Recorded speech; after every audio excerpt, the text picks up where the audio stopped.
Good day. It's JJ MMA. Today we are going to be discussing the most notable fighters that have fought in the last month, and we will be giving them an opponent for their next fight. And we're going to start with the most recent event in UFC Perth and end with the least most recent event that happened in the last month, which is UFC Apex Moicano versus Duncan. And yeah, I mean, we've had some sick fights in the last month and some events that are not very notable. For example, the two Apex events that have happened this month haven't been very good. Well, I mean, I guess the Moicano versus Duncan one turned out to be okay. But, anyways, without further ado, let's get into it, starting with the brutal main event of last week. Still not over it. As a JDM fan, UFC Perth, wonderful, like a brutal performance from Carlos Prates, by the way. Carlos Prates really proved that he is one of the best fighters in the welterweight division and a stylistic nightmare for many of the welterweight fighters.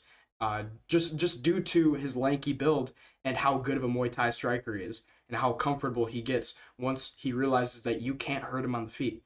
So therefore, we're gonna match up Carlos Prates with Michael Morales, and it's not showing up on my screen right now. There he is.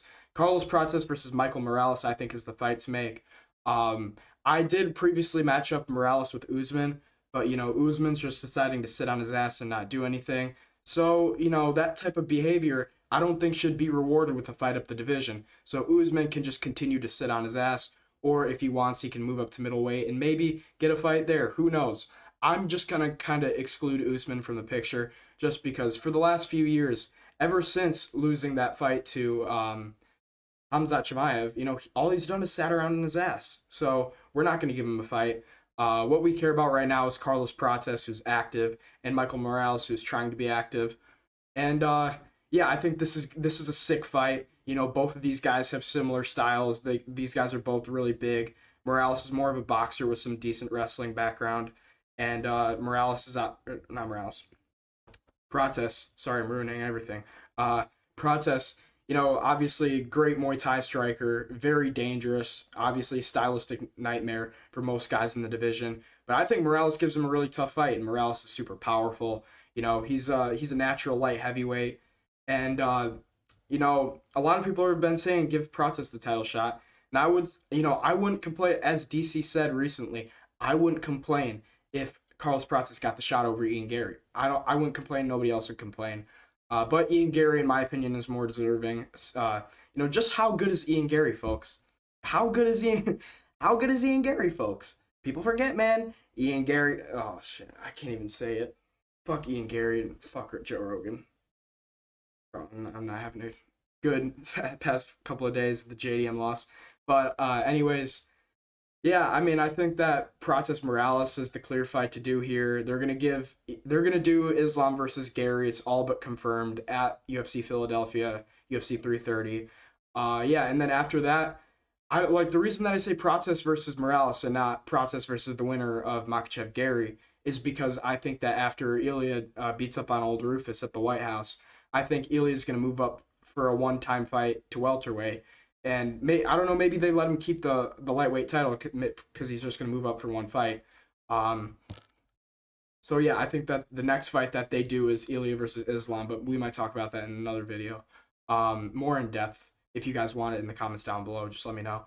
But yeah, Prates versus Morales is a great fight to make. It's going to be super entertaining if this happens. I'll tell you my prediction for this once it happens. But yeah, this is the fight to make. Super sick fight. And we move on to the loser, the main event, JDM. I mean, I think that you give JDM a little step down in competition, and you definitely give JDM some time off, for sure. You definitely give him some time off. But regardless of which guy's the winner and which guy's the loser, you give JDM one of these guys. And the reason is because both these guys are like 5'8", 5'9". Both these guys are pretty short, and I know Joaquin Buckley's got an insane reach. He's got like a 76-inch reach. But, these guys are stylistically easy matchups for JDM. Number one, because JDM could get off the grappling on Joaquin Buckley. Joaquin Buckley is a very, grappleable, submittable fighter for JDM. And, he can box him up still, get in the inside. rip the body shots without much punishment coming his way, like knees up the middle from Process was JDM's punishment for trying to blitz in with the boxing. JDM obviously needs to work on his susceptibility to leg kicks. I mean, he could also fight Sean Brady. I think Sean Brady's a very, very good grappler. One of the best grapplers in the UFC. If you guys want to see me make a grappling tier list, just let me know. Um, but yeah, I think Sean Brady would be really high up on that. But Sean Brady's really good too. So I think you give him one of these guys. I think that he beats Sean Brady because if you got Canelo Hands Bilal piecing you up on the feet, I think JDM's gonna fucking kill you. So I think that JDM's got a much easier stylistic matchup against a guy like Sean Brady and Joaquin Buckley. And I think once JDM steps in the cage with one of those guys, it's going to be a sigh of relief because the last two opponents that he's faced is Islam Makhachev, who's probably the goat of the sport at this point, and it probably in his prime right now. Islam's in his prime right now. He's the biggest he's ever been, strongest he's ever been. And then Carlos Prates, who's a prime Carlos Prates, and maybe we haven't even seen the best of Carlos Prates yet. That's the crazy thing, and he's so lanky, so long, super powerful. I don't know what JDM's chin is made out of to be able to take shots in the chin, pause from Carlos Prates. But I mean, yeah, this is a big sigh of relief type matchup for JDM. Not a layup. Both of these guys are still pretty good in the welterweight division. But whoever wins, whoever loses, I don't care. Just give JDM one of these guys, win or lose. Yeah, that's what I think you do for JDM. We move on to the next one. Quillen Bloody Salkilled, mate. Quillen Salkilled. And yeah, I mean, Quillen Salkilled's already becoming one of my favorite fighters. He's probably in my top 20 already favorite fighters. And I think that you give him this call out. I think that you give Quillen Salkilled Mateusz Gamrot. Because Mateusz Gamrot, you would think Mateusz Gamrot should fight up the division, but every time Mateusz Gamrot's been fighting up the division recently, he's been getting beaten. Charles Oliveira, I mean, he lost to Beneil Dariush. Who else did Mateusz Gamrot? Yeah, he lost to Dan Hooker. I mean, people could argue, that fight went either way. It was a split decision after all, but he did lose to Dan Hooker in the big 24. Yeah, 2024. Excuse me. Yeah. I mean, Gamrot did lose to Dan Hooker in the big 2024. Tattoos, bleach hair, Dan Hooker. Gamrot lost to him. And, Gamrot's supposed to be the type of guy who can just grapple and hold down Dan Hooker. And, he didn't, he made it a really close fight, whereas guys like Arman Sarukian are going out there absolutely dominating him. Guys like Benoit Saint Denis are absolutely dominating him. I like the only fight up the division that you could give Gamrot is the loser of Benoit Saint Denis versus Paddy Pimblett, which is another fight that's all but confirmed at this point, considering both guys are promoting the fight already without the UFC even announcing it. So I think that a guy that's ranked, you're not going to give Gamrot an unranked guy anymore like Esteban Ribovic. Oh my gosh, butchered the name. So I think that you give him a guy like Quillen Salkilled, and this is a power move from the UFC too, because a guy like Beneil Dariush, who was beating Gamrot in the grappling, by the way. Beneil Dariush was beating Gamrot in the grappling, and Quillen Salkilled, I know Dariush got a takedown on him, and Dariush dropped what's called Salkilled with an early like a jab, but it was an offbeat strike, kind of an awkward shot to get hit with. I don't think Salkilled's chin's that bad. It does worry me a little bit though. I'm gonna be honest here, but I mean, I don't see Gamrot giving Salkilled many problems on the feet. I'm not gonna drop a prediction for this one yet, but I think that this is. I think that it's an easier stylistic matchup for Salkilled than a lot of people think it is, because a lot of people think, oh my days, Gamrot with an insane wrestling showcase against Esteban Ribovic. But Esteban Ribovic has way less grappling expertise than a guy like Quillen Salkilled, because we saw a guy like Quillen Salkilled, he got to the hips on Beneil Dariush, he stuffed a bunch of Beneil's takedowns. Beneil's, who's got crazy grappling and great grip strength, he's got that smothering grappling that's able to keep you down, like he did it to Moicano, who's a very good grappler himself, and Moicano wasn't able to get up many times, and when he did, Beneil just kept getting the body lock and kept getting him down. And Quillen was able to fight the hands and get off of Beneil Dariush, and he was able to beat Dariush inside of one round, which is impressive in its own.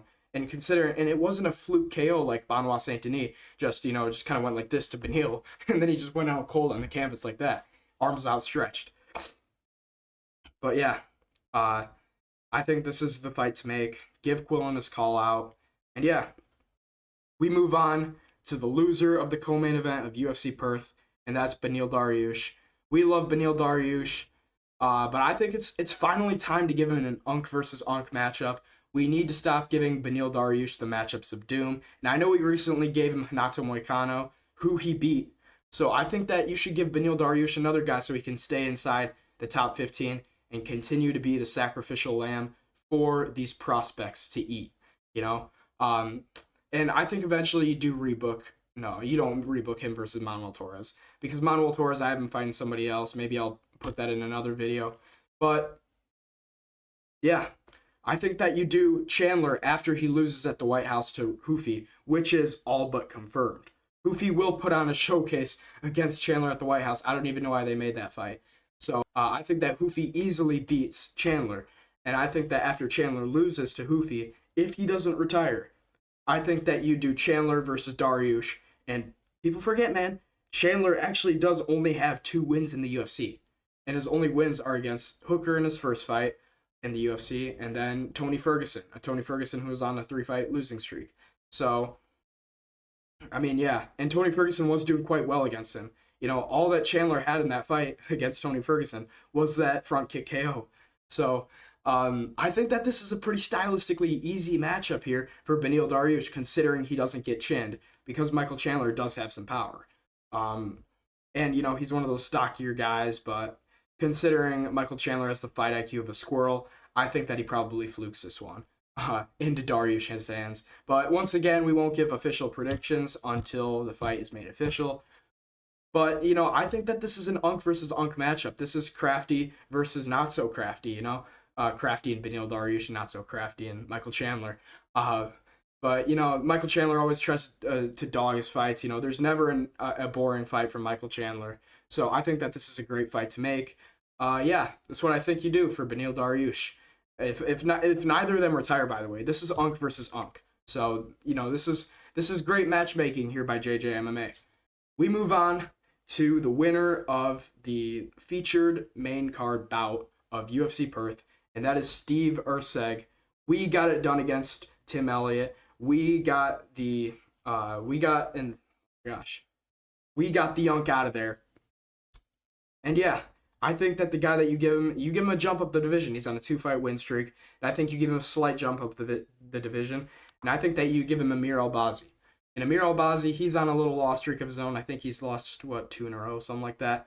He lost, I think it's Moreno and Horiguchi. That's his loss streak. He got beat up pretty badly by Horiguchi in his last fight, which is, not anything against Albazi, because Horiguchi is very good. And I think that Horiguchi will have a close fight with Kopp unless he gets bombed out cold. But I think that this is a very, very winnable fight for Steve Erceg, considering, he has good grappling like Amir Albazi, probably better grappling than Amir Albazi. The very basic striking that I think can beat up a guy like Amir Albazi. Kyoji Horiguchi stuck to his basics on the feet, the quick leg kicks, the Japanese style darting in and out of range, a lot of head feints, kind of like how Yuri just kind of like fakes in with his head like that, except, not as wild.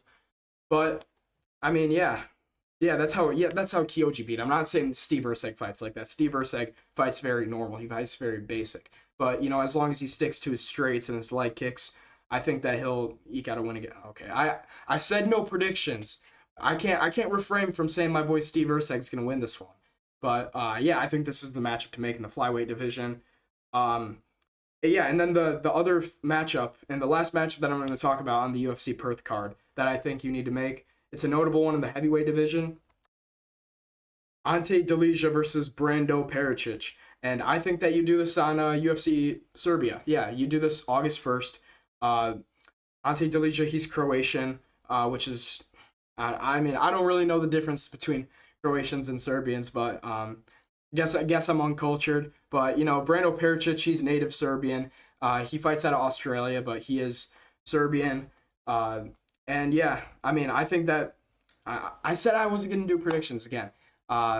I'm ruining everything. But yeah, I think that this is the fight to make. You know, this gives Pericic a decent jump up the division. I think he'll be ranked number 14 by today. Yeah, this will be today when I'm dropping this video. This will be Tuesday. But yeah, Ante Delicia's, I think he's ranked number 10. So yeah, this is a solid jump up the division for Brando Pericic. And Ante Delicia's on a 2 fight loss streak. You know, he's got a second nipple under here too. So I don't know where that's growing from. Um, yeah, but yeah. Uh, anyways, yeah, I think Brando Pericic needs a well-deserved jump up. You know, he's beat Louis Sutherland. You know, we saw his craftiness against Tai Tuivasa. And then you know, he beat Shamil Gaziev, who's not a slouch himself. You know, just, he might be a slouch, but Shamil Gaziev, you know, he's not that bad of a fighter, and that's actually a pretty decent win, considering that Brando Pericic has recently been signed to the UFC. So I think that you give Brando Pericic this jump up the division to number 10, Ante Delija. And yeah, moving on to UFC Apex, Sterling versus Zalal, UFC Vegas 116. I don't know how I remember that, but the main event winner, Aljamain Sterling, I think that you give him the winner of Volk and Mavsar, and I like to put Mavsar as little here because I don't imagine, in no realm of the universe does Mavsar beat Volk. And I mean, I would like to imagine that at least. Like, obviously, there's a universe where Mavsar gets to the hips of Volk and holds him down, and that is the universe that I would like to call hell.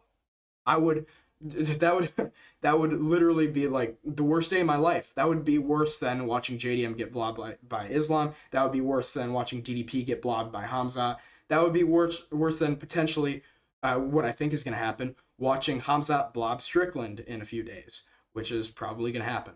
Um, but yeah, I mean, I think Volk is going to win this fight between him and Evloev. It's all but confirmed. I think that they're going to do this in a late August pay per view, probably in like Phoenix or Los Angeles or something. Um, yeah, and then I think that you know I think Volk's going to win that one, and I think that the last fight of Volk's career should be Aljo because number one, Aljo doesn't like I know I'm going to sound like a Jones fan here because I don't want like I'm trying to protect my sweet Volk's legacy. But you know, I just don't think that Aljo poses any threat to Volk in the striking, obviously, and he's not gonna chin Volk. You know, that's what I'm saying. Like Gene Silva has a chance to fluke KO Volk. Kevin Vallejos, I think, would KO Volk. You know, um, so I just want to make sure that Volk has the easiest stylistic matchup in the striking, making sure he doesn't get chinned. If he gets blobbed by Aljo, it's whatever. I like Aljo too. Um, but I mean, yeah, I think that this is a good fight to make. Both of them are Unks, Unk versus Unk right here. Yeah, I think that this is the next fight to make for Aljo. There's not much else going on in the division right now. Everybody else is booked. Um, I don't think that you do Aljo versus Yair because I think that there's also Aljo's ranked above Yair now. Aljo's number 4 and Yair's number 5. So there's no reason to do that. And all that Aljo's been doing is taking on guys that are lower than him in the rankings. No, no, never mind. I take that back because Ortega was higher than him in the rankings, and he fought Ortega and beat him. But I mean, yeah, this is the next matchup to make for Aljo. I would like to see Volk versus Aljo. Would be pretty cool, I think, and then hopefully Volk retires after that. Like if he beats Mavsar, and this is a small if, and that's why I have Mavsar with a small frame right here, very small compared to both of these guys. It's because I think that Volk should be a big favorite to beat Mavsar. But I mean, there's a chance that Mobstar gets the hips and blobs him, or yeah. I mean, I don't like to imagine that scenario. That sounds like a terrible world for me. The world would be like that one Captain Underpants scene where everybody's moping into school. You know what I'm saying? So that would be the world if Volk loses to Mobstar. I would call that like pickles in Sourville. Pickles in Sourville, opposite of peaches and cream. Anyways, we move on. Oh, I didn't even give him an intro, but Zalal, the loser of the main event, I think that you put him against Aaron Pico. I think this is a sick fight. And Zalal, he has pretty good striking. You know, he's rangy, really rangy for the featherweight division. And I think Aljo had a bigger reach than him, but you know Zalal's still very rangy for the division. Got a big leg reach, you know, good teeps, Aaron Pico, obviously really good boxer, but he could get chinned at any moment. Like there were jabs that Patricio Pitbull was landing on him on the chin, and you could see Aaron Pico kind of like getting scared by those jabs. So Aaron Pico's biggest problem is his chin, but other than that, he's just like really good wrestler. Heavy pressure, really good boxer. Once he gets confidence, he's really good as long as you don't chin him. The biggest problem for Pico is his chin. But this right here, regardless, is a sick fight. This is a sick fight. Zalal coming off a loss. I think he's got to defend his ranking, considering that his only wins in the rankings are Calvin Kattar and an old Josh Emmett. Both of those guys are washed. I think that he should defend his ranking against a younger. I mean, I guess Pico's 35 too, but a younger prospect like Aaron Pico, um, and a more dangerous guy at that. All that Josh Emmett really has as danger is that big meaty overhand that we saw Vallejos roll under. That we saw. I mean, we didn't really see Zalal do anything against Josh Emmett because he submitted him in a minute, but with the armbar. But anyways, yeah, I think this is a sick fight, and I would probably favor Pico to win this fight a little bit, but he's got to watch out for his chin. But anyways, we move on. And we're going to talk about the main event of UFC Canada. We're only going to talk about 2 fights on the UFC Canada card. Considering Gilbert Burns retired, we obviously don't have a fight to give Gilbert Burns. I was going to do him versus Colby before he retired, but yeah, now he's gone. Um, but yeah, anyways, I think that you give Mike Malott Uros Medic, and I think you do that as the main event of UFC Belgrade, and I think that's a sick fight, by the way. And I think that Mike Malott and Uros Medic is a sick fight because both these guys have crazy finishing potential. Pretty rangy for the division. I know Uros Medic is like, I think Uros Medic is like 6 foot, so that's like pretty average for the division. Uh, Maybe not in height, maybe that's still a little taller for the division, but frame wise, he's got an average frame for the division. Mike Malott, I think he's like 6'2", rangy. Excuse me. A lot of power. Both these guys, they're good fighters, and they're at the bottom. I know they're at like more of the bottom of the welterweight rankings, but both of these guys, they'd be fighting for a big place in the lower spot of the welterweight rankings, and this matchup makes a lot of sense to me. And I know these guys, they represent their own markets.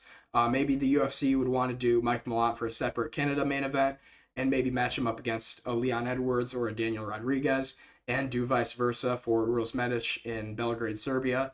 And maybe do an unrelated main event for Belgrade, Serbia, and have Uros Medic versus a Daniel Rodriguez or a Leon Edwards as the co-main. That would be sick, in my opinion. That would be better. Um, but yeah, I think that this is the most realistic and most likely fight to be made by the UFC for the main event of UFC Belgrade, Serbia. Um, and yeah, I would probably favor Mike Malott to win this one. Considering I mean, I don't know. I'm not going to talk about the predictions too much. I'll talk about that once this fight gets made once again. But yeah, that's what I think this fight makes a lot of sense. And I think this is a sick fight. This is a fight that the UFC needs to put on eventually. We move on, and this will be to the winner of the co-main event of UFC Canada, and that is Charles Air Jordan. And I think that you give him a shot into the rankings. And I thought Kyler Phillips was ranked, so I thought that Charles Jordan would be in the rankings, but I guess not. And the guy that I think that you give Charles Jordan in the rankings is Vinicius Oliveira, because Vinicius Oliveira is coming off a loss. And originally, I thought that Vinicius Oliveira was going to fight Bryce Mitchell, because Bryce Mitchell is a ranked caliber guy at bantamweight. Regardless of how controversial he is very marketable at bantamweight. That adds a big storyline into the bantamweight division. So I thought they would give Bryce Mitchell a ranked shot, but no, they gave him Victor Henry, and I don't really get the matchmaking, but it's okay. I'll talk about that one in my predictions video that'll come out in a month for that card. But Vinicius Oliveira versus Charles Jordan, it's a sick fight.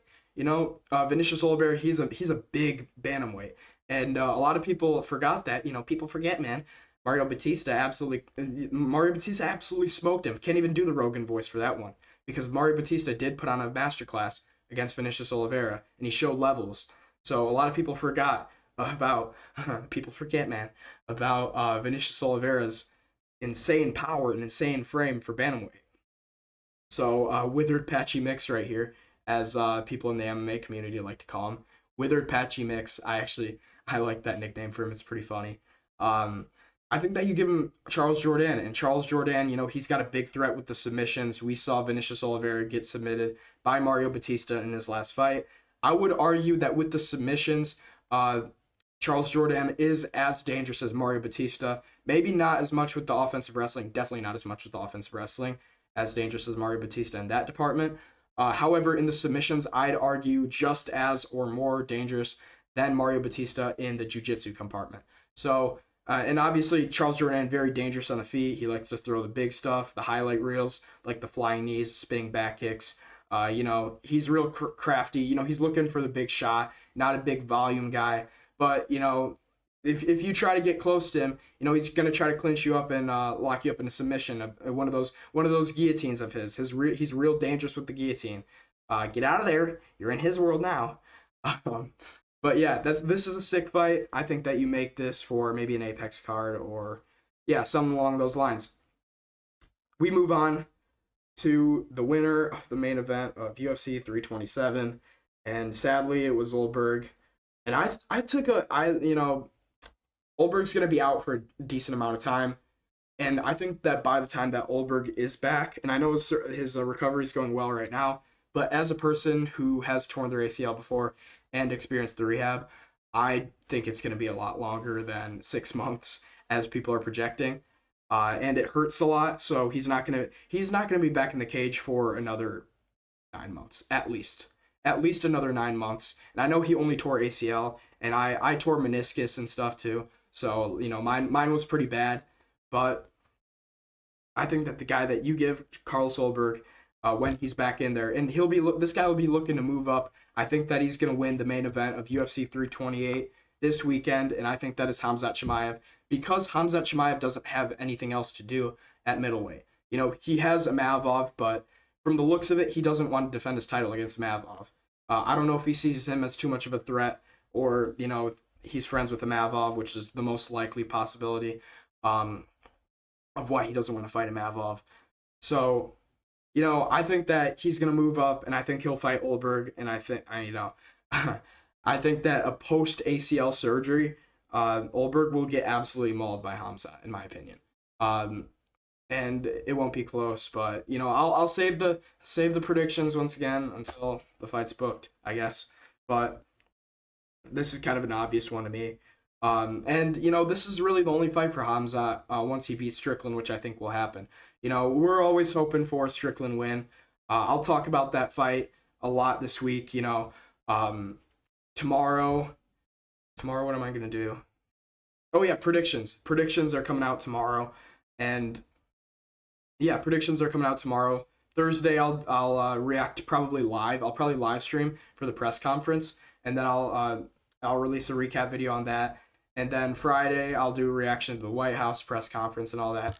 And then obviously Saturday we do our fight companion. But anyways, yeah, little schedule drop there. I'll post that on YouTube, TikTok, all my socials. But yeah, I think that this is the fight to make. Hamzat's next fight after he beats Strickland, which I think will happen. And we move on to the next one. The winner of the co-main event of UFC 327, Paulo Costa. And I think that his next fight is a big one. And it's the #1 contender. And I think that he deserves this 2-fight win streak. 1 Hushin, 2 Hushin, 3 Hushin. This is his 3rd Hushin that he's going to put in his back pocket. And it's Magomed Ankalaev. And I think I'm hyped for this one. Paulo Costa enjoyers, we are so back. And I think that this is going to be a great fight. This is a sick fight. And I don't think that Costa's in danger in the grappling because we saw Pereira, a glory kickboxer, a guy with a glory kickboxing background. We saw him stuff 13 of Ankalaev, the Dagestani force in the light heavyweight division. We saw Alex Pereira stuff 13 of Ankalaev's takedowns when he was injured. I don't think that Ankalaev poses much of a threat in the grappling to Paulo Costa. Now, the striking's a different thing. Ankalaev's dangerous as a counter striker. And, we saw him even when Pereira was, getting angry and pressuring him in the second fight. We saw him ripping those body kicks. Ankalaev's crafty with his striking, he's a good counter striker. Counter Striker, and I'm being serious. I actually am being serious. But not about the sneaking in those body kicks on Pereira. They didn't really do anything to Pereira, but yeah, Pereira was untouchable that fight. But anyways, I think that this is a sick fight. This is the fight to make. I think that you do this soon. I think there's a Abu Dhabi card. Yeah, July 25th, Fight Night Abu Dhabi. And I don't think Usman's gonna, fight anytime soon. And I did predict Morales versus Usman for that Fight Night main event, but it looks like Usman's just gonna sit around on his ass. So I think that this is the fight to make, probably the main event of that fight in Abu Dhabi. And yeah, it's a sick fight. We move on to the loser of the main event, UFC 327. Yuri. I don't like to visit this one. Yuri's one of my favorite fighters. If you know me, you know Yuri's one of my favorite fighters. I'll make a favorite fighters list actually. I'll do that after this fight week. I'll have that out for you guys, for you fucking guys. But anyways, the Strickland impression. We're gonna be doing a lot of that this week, so gotta get it warmed up. But I think that this is a fight that we've all been that a lot of people have been waiting on. A lot of MMA fans have been waiting on. We have been waiting on it. Yuri versus Jan Blachowicz. This is a very interesting and stylistic matchup to me because Yuri's very wild, Jan's very calm, composed, and I know he's 43 and he just tore his meniscus in training. Very sad. We all love Jan Blachowicz. But I think that Yuri's just gonna. I mean, I'm not gonna drop a prediction until the video comes out. But I think Yuri, he's still young, and I know he's chinny. I don't see Jan chinning him though, and I think he's gonna be too much for old man Jan Blachowicz. Yeah, and I think Jan Blachowicz beats a lot of other guys in the division. And had the Guskov fight went through, I think that he would have beat Bogdan Guskov. So, very sad that he got injured in training camp. I was really looking forward to seeing him fight.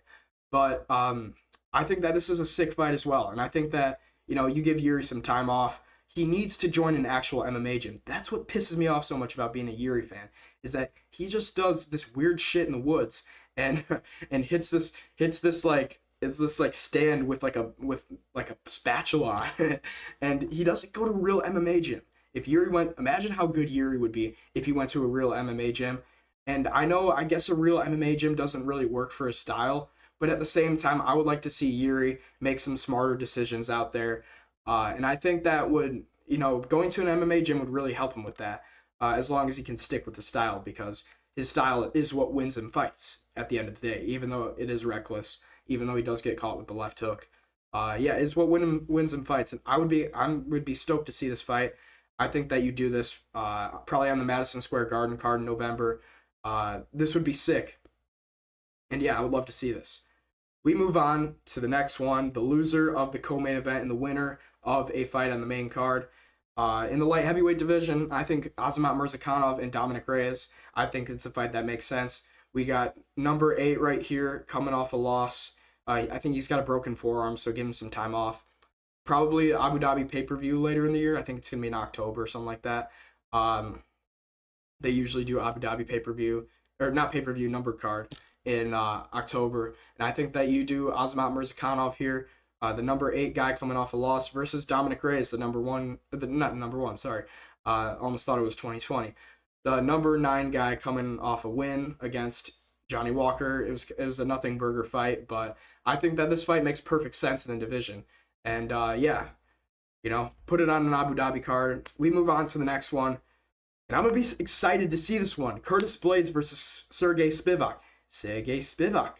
Curtis Blades, he's obviously just had a war with Josh Hokett.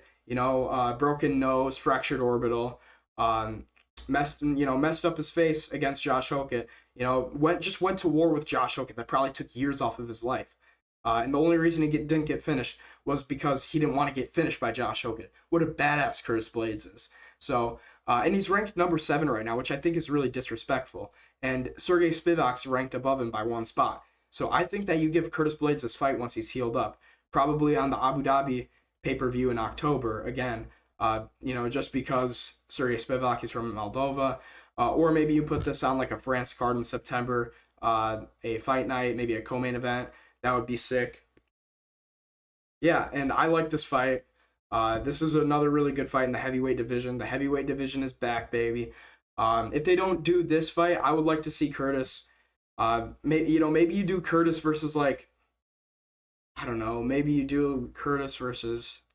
If you don't do Curtis versus Spivak, I think you got to do Curtis versus like somebody lower than him, like Walter Walker. And I know it's kind of a matchup of doom, but if you don't give him Spivak, you got to give him like Walter Walker, somebody lower than him, and he's coming off a loss. But I still think that he deserves to fight up just because of the war with Hokit.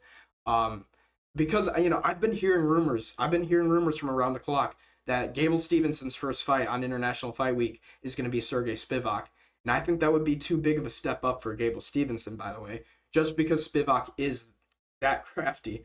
But I would like to see Gable fight somebody easier first. Like let's ease him into this. But after all, he was just fighting blobs on LFA, and Blades. I think this is a sick fight. I think that this is the fight to make if you don't do Spivak and Gable Stevenson. And yeah, we move on. This is the last fight that I'm going to be talking about. The main event winner of UFC Apex Las Vegas UFC Vegas 115, whatever it is. I guess I can't say the Apex because there's too many UFC Apexes. Um, but I think that this is the fight that you do for Dan Hooker. Dan Hooker, easy money. Paddy Pimblett, easy money. Dan Hooker, easy money. Uh, don't come up with the bullshit fights. Don't come up with guys that are tough. I want the easy fights. And I think that this is an easy fight for Money Moicano here. I think that this is a great stylistic matchup for him. And, I think that he's put thought into his callouts here. And this is the easy money fight for Money Moicano. You know what I'm saying? And this is a fight of the division. This is something that Moicano deserves. Number 8 versus number 10. I like this matchup for him. And I know he also wants a Brian Ortega fight, but maybe you do this after Dan Hooker. If not this fight, I think that you do Moicano versus Ortega and Hooker versus Salkild. I could see Dan Hooker versus Quillen Salkild happening, and that's a super fun fight too. There's a lot of fun stuff that we can do in the UFC right now. The UFC is making a comeback. UFC Perth's actually put some light into my soul after Yuri lost, and I know JDM lost too, but other outcomes on the card have made me happier. And Carlos Prates is sick too, unlike Olberg. I know Olberg got the finish and stuff, but he's gonna be out for a year. So he won in the worst way possible. But anyways, this is a really cool matchup to make, really fun matchup to make. I would be really excited to see Dan Hooker versus Renato Moicano. And yeah, I would be hyped for a Renato Moicano fight here. I think this would be a super fun fight. Dan Hooker always comes out to bring the energy. Hopefully he doesn't try to jump another guillotine in this one, because that would be really detrimental to him, considering he's fought 3 guys who are grapplers. Armin, Benoit Saint Denis, and Moicano, and he's tried to jump a guillotine on all of them. If he does it on Moicano, that would be worse than, I would say that's like worse than Michael Chandler levels of fight IQ there. If he tries that again against Moicano, that would be absolutely hilarious. But yeah, I mean, that's every fight that I think that you need to make in the UFC after the last month of fights have happened. Like and subscribe. Thank you for watching. I'll see you guys later. Yeah, and I'll be going live. I'll be going live on Thursday. Make sure to tune into that. And tomorrow I'll be dropping my picks. Will I be dropping my picks tomorrow? I'll probably be dropping my picks tomorrow. Like and subscribe. Thank you for watching. I'll see you guys later. Goodbye. Until the next one.